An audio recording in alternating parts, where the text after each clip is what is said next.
Jadi hari ini kita akan bicara tentang ekonomi biru, apa itu ekonomi biru, kemudian bagaimana manfaat dari ekonomi biru, kemudian dampak setelah pandemi ekonomi biru itu seperti apa. Ya. 3, 2, 1. Selamat pagi, kita jalan-jalan ke pantai di sekitar Surabaya, di Pantai Kenjeran. Pagi ini kita akan bahas sedikit tentang lebih keren lagi tentang ekonomi biru. Apa ekonomi biru itu, kemudian siapa pelakunya yang terlibat dalam ekonomi biru, dan bagaimana dampak-dampaknya terhadap masyarakat sekitarnya. Baik, kita akan bicara dengan Bu Esti, salah satu yang ingin menggeluti ekonomi biru tadi. Kita juga akan mendasarkan pada pagi ini tentang apa yang dilontarkan oleh Menteri Kemaritiman Bapak Luhut Panjaitan, bahwa ekonomi biru akan menjadi dasar perekonomian yang kuat bagi Indonesia, karena 75% wilayah Indonesia itu adalah perairan. Selamat pagi, Bu Esti. Pagi, Pak Harto. Ya, teman-teman, sahabat HP, banyak sekali istilah-istilah ekonomi biru atau kemaritiman biru. Nah, kita perlu info yang benar. Apa yang dimaksud dengan ekonomi biru itu? Ekonomi biru itu muncul pertama tahun 2010. Ya, kemudian apa sih itu ekonomi biru? Ekonomi biru itu sebetulnya secara sederhananya pemberdayaan kelautan untuk kesejahteraan masyarakat pesisir. Masyarakat laut itu ya, pesisir ya. Bagaimana untuk keamanannya, kesehatannya, kemudian bagaimana laut ini sendiri memberi daya hidup untuk masyarakat pesisir ya. Contohnya tuh, yang lebih realnya masyarakat pesisir itu kan banyak ya. Ada yang nelayan, ada atau semua yang terdampak yang ada di sekitar pesisir pantai, pesisir laut itu, Bu. Nah, sebetulnya yang dimaksudkan dengan masyarakat pesisir di sini adalah mereka yang memanfaatkan laut itu sendiri untuk sumber hidupnya. Bisa ikan, kemudian dari kerang, kulit-kulitnya itu dibuat kerajinan, kemudian dijual di pinggir pantai, itu masyarakat pesisir. Oke, itu yang disebut masyarakat pesisir tadi. Oke, baik. Di Indonesia itu ada ekonomi biru itu ditekankan pada dua hal pokok, yang satu tentang hutan bato atau mangrove, yang dua adalah ekosistem terumbu karang yang hampir jutaan ya. Terumbu karang itu kalau nggak salah 2,5 juta, terus yang mangrove itu 3 jutaan berapa. Nah, ketika hal itu dilontarkan itu kan Indonesia banyak sekali ya pantai-pantai. Nah, itu bagaimana menurut Bu Esti untuk pengembangan mangrove, untuk pengembangan terumbu karang tadi? Sebetulnya dua hal tersebut seharusnya itu dikembangkan secara komprehensif ya. Karena pengembangan mangrove sendiri itu sebetulnya untuk mengikat dinding pantai, sama halnya dengan terumbu karang. Terumbu karang itu kan sebetulnya juga untuk melindungi dinding pantai supaya tidak mudah abrasi, begitu kan? Oh, tidak mudah longsor gitu ya? Iya, maka pembangunan antara mangrove dan terumbu karang itu tidak bisa terpisah. Nah, oleh karena itu dibutuhkan kerjasama antar banyak pihak yang terlibat di situ, begitu. Harus ada kesinambungan ya, dua hal ini ya. Betul. Berarti bisa jadi ketika mangrove itu bako itu ditanam di pinggir pantai seperti ini kan, itu juga akan meningkatkan populasi bisa membantu meningkatkan populasi di lautnya ya. Betul. Artinya ketika populasi meningkat, ikan meningkat, hasilnya juga meningkat. Betul. Jadi maksud saya begini, harus dikembangkan secara komprehensif dan memberi hidup untuk masyarakat di sekitarnya. Itu kalau mangrove dan terumbu karang itu kan sebetulnya untuk membangun kawasan pantai, kawasan pesisir. Nah, bagaimana supaya itu menjadi tujuan wisata? Karena sekarang ini kan industri yang sedang diolah dan layak diolah adalah wisata. Nah, untuk komprehensivitas pembangunan wisata kawasan pantai, kawasan ekonomi biru begitu, untuk mangrove itu bagaimana supaya antar pulau, antar blok yang ditanamin mangrove itu ada jembatan yang terhubung begitu, ada link, ada hub begitu. Kemudian untuk sampai ke sana kan juga butuh nelayan. Betul. Nah, maka nelayan ini juga harus diedukasi begitu bagaimana untuk melayani pengunjung. Nah, pengunjung itu kan juga butuh adanya oleh-oleh, butuh adanya konsumsi, butuh adanya souvenir, butuh adanya tempat untuk bersih-bersih diri begitu. Nah, itu semua harus dikelola dengan baik. Jadi dari A sampai Z itu harus ada kerjasama luar biasa. Nah, untuk terumbu karangnya, ketika nelayan ini mengambil ikan dari laut secara sehat, itu kan juga mengamankan yang ada di bawah laut sebetulnya. Nah, ini kan juga sebetulnya berkesinambungan dengan mangrove tadi, begitu. Ya, betul. Saya tapi sangat setuju sekali dengan pendapat Bu Esti tadi, bahwa ketika salah satu hal akan disambungkan sehingga butuh salah satu hub penghubung tadi, misalkan untuk pengunjung harus dilayani bagaimana, ada seponennya seperti apa, sehingga pengunjung akan selalu senang, akan selalu memperhatikan hal tersebut.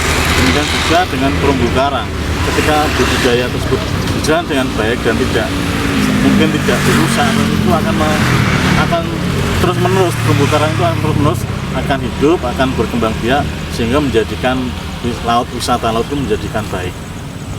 Tapi tentu saja tidak hanya dari segi wisatanya, tapi segi penghasilan lain dari ekonomi biru yang bisa digali adalah hasil lautnya. Bagaimana hasil laut itu bisa mengubah, bisa memberi kontribusi yang baik bagi nelayan-nelayan tersebut. Nah, tentu saja itu tugas kita sebagai masyarakat, tugas kita sebagai generasi muda memberikan edukasi kepada para nelayan tersebut, pada warga sekitar. Nah, bagaimana langkah-langkah atau apa yang bisa kita lakukan sebagai generasi muda? Tidak hanya kita bekerja di kantor saja, tapi wisata laut ini sudah sangat menjanjikan. Gitu ya, Bu? Ya. Untuk kaum muda yang terdidik bisa sebetulnya sambil sambang-sambang ke pesisir begitu ya. Sambil melihat-lihat. Salah satu kelemahan pemberdayaan masyarakat sekitar, masyarakat pesisir maksud saya, untuk memberdayakan hasil lautnya itu adalah mereka menjual hasil laut itu masih mentah. Betul. Ataupun setengah jadi juga tidak bisa disebut setengah jadi sebetulnya. Nah, ketika para nelayan ini menjual hasil lautnya barang mentah, itu akan terjual dengan harga yang sangat murah.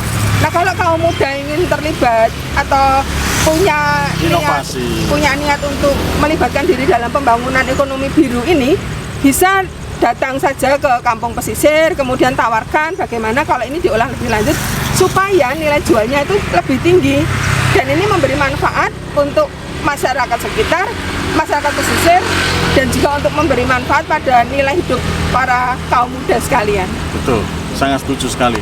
Kaum muda, artinya dampak atau manfaat yang terjadi apabila ekonomi biru ini kita serius, kita akan kita mencari hal-hal yang positif, kita mengembangkan wisata atau mengembangkan hal lainnya, banyak sekali yang bisa digali dan banyak sekali yang bisa dihasilkan. Jangan khawatir dengan masa depan Anda yang biasa kerja di kantoran.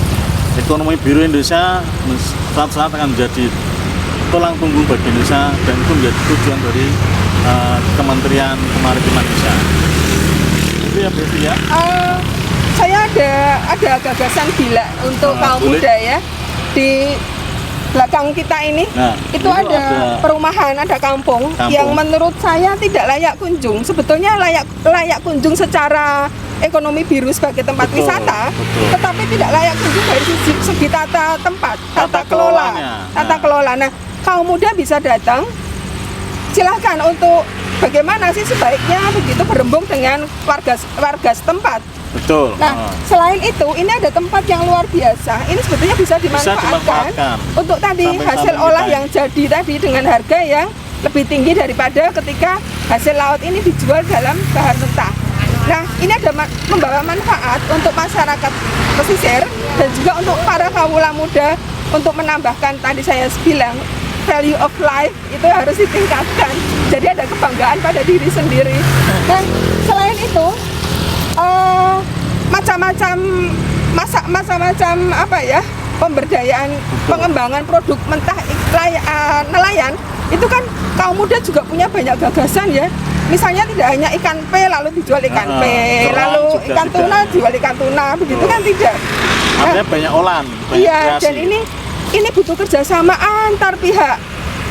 Kawula muda bisa bawa teman-teman sekolahnya, teman-teman SMA-nya, teman-teman SMP-nya, teman-teman kuliahnya sebagai bentuk dari pengabdian masyarakat.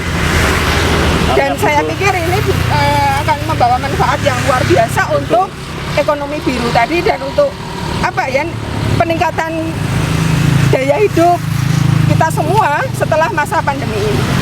Artinya di wilayah ini butuh sentuhan yang inovasi ya Bu. Betul, inovasi dan integrasi banyak pihak. Iya. Karena awalnya kita harus komprehensif ya. Iya, betul. Tidak bisa bekerja sendiri. Betul. Tidak bisa. Itu sahabat HP dan juga kaum muda Indonesia khususnya di Surabaya butuh sekali sentuhan-sentuhan tangan kreatif kawula muda, butuh sekali sentuhan-sentuhan kalian para muda untuk mengembangkan daerah pesisir pantai di sekitar pantai Kenjeran Surabaya. Karena banyak hal yang bisa digali, banyak hal yang bisa dimanfaatkan, banyak hal yang bisa dikembangkan untuk wilayah ini. Dan Itu berarti- pengembangan itu butuh kaum muda Dan untuk nah, terlibat. butuh kaum muda untuk terlibat. Iya. Sekali lagi, jangan sia-siakan waktu hanya di titik kantor. Coba kembangkan kreativitas Anda. Bisa dilakukan di Sabtu atau Minggu, sedikit-sedikit digali impornya, digali Kumpul-kumpul dulu, kumpul dulu, tidak harus gagasan, langsung. ya. Kumpulkan gagasan. Masalahnya apa, idenya kekuatannya apa, kelemahannya apa, ada peluang apa. peluangnya apa, baru Dan nanti muncul disimpulkan. ide, itu. ya. Nah, itu butuh waktu, memang tidak panjang, tetapi butuh suatu kreativitas dan butuh suatu inovasi yang tinggi untuk mengembangkan ekonomi biru yang lebih baik saat ini. Dan butuh keberanian untuk bertindak. Betul. Ya. Oke, kawula muda, sahabat TV, beranilah bertindak untuk ekonomi biru Indonesia. Dan sebagai closing adalah ekonomi biru bukan hanya jargon untuk Indonesia, tetapi ekonomi biru adalah cita-cita kita semua untuk mewujudkan kesejahteraan kemaritiman Indonesia. Salam Salam sahabat sahabat HP, HP. selalu punya cerita. Ciao.